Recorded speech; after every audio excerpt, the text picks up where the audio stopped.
got another special guest for you here tonight. I would love you to give a warm welcome to the Minister of State for the Middle East, South Asia, and the United Nations. We're really pleased to have Lord Ahmad of Wimbledon. Welcome.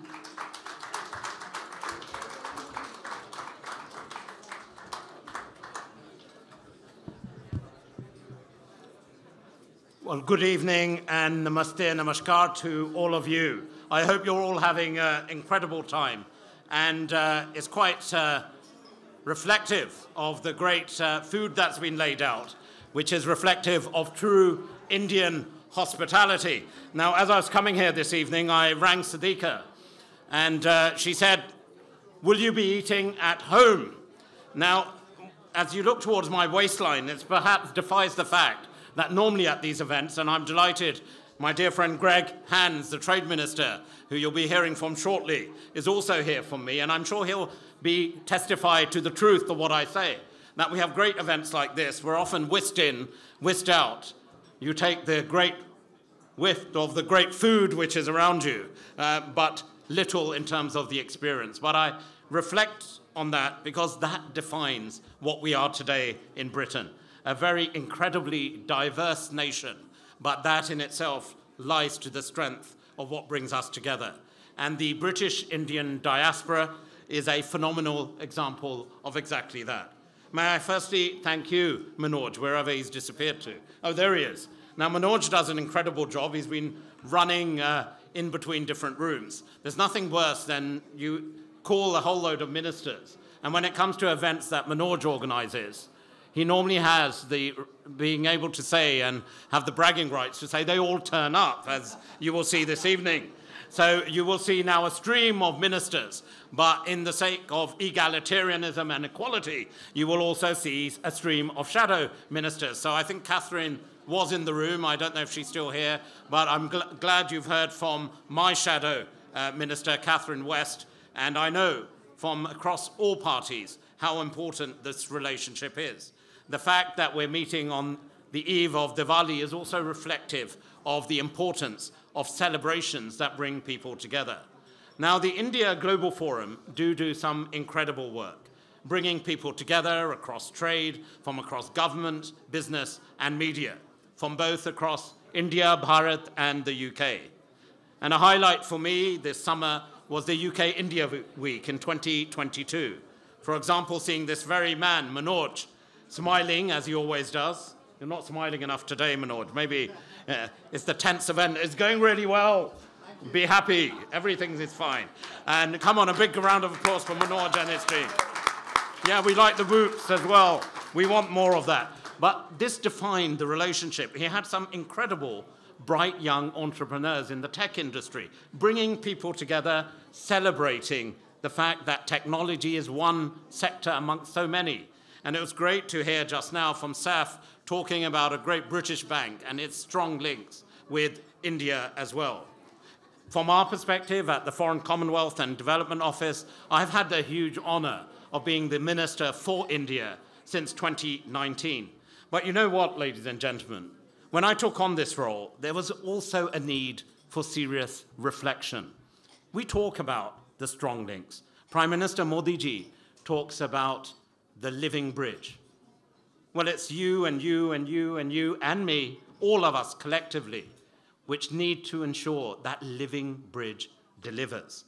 We can make speeches and statements and talk about the importance of our relationship. But one thing was very clear to me back in 2019 was the importance of building not just bridges, but also building trust. Trust is a key component. As someone who spent 20 years in the City of London, whenever you do business, whenever you do a deal, whenever you sit down and exchange contracts, you need to ensure that bond of trust is something that you invest in. And therefore, I pay tribute to our former Prime Minister, Boris Johnson, for his phenomenal work that he did, and in building that trust right at the top with Prime Minister Narendra Modi. On a personal level, I've had the great honor to work very closely with Foreign Minister Jaishankar, and I'm delighted that both our current Prime Minister and the new Foreign Secretary have met with Foreign Minister Jaishankar not once or twice, but many, many times. And indeed, one of the first calls our new Prime Minister made when she became Prime Minister was to Prime Minister Narendra Modi. And why do I mention all of this? Because it matters. And as you'll hear from Greg, in terms of the great relationship we have with Commerce Minister Goyal, that these relationships matter. We are able to work together, deliver together, bilaterally, collectively, and across the multilateral field when we build and invest in relationships. And it's moments like this evening that really bring people together. I would also like to pay tribute to some members who are here, Rahul, I can see, Lord Gardia, amongst others, who work very closely with me on the Foreign Office India Advisory Council. People from across academia, business, and politics, ensuring that we've purely and most powerfully leveraged the vital Indian-British diaspora. The roadmap, 2030, often talked about. Well, those chapters continue to be discussed, debated, and closed as we move forward. And again, it is important that we invest. That's really good. I like the shushing at the back.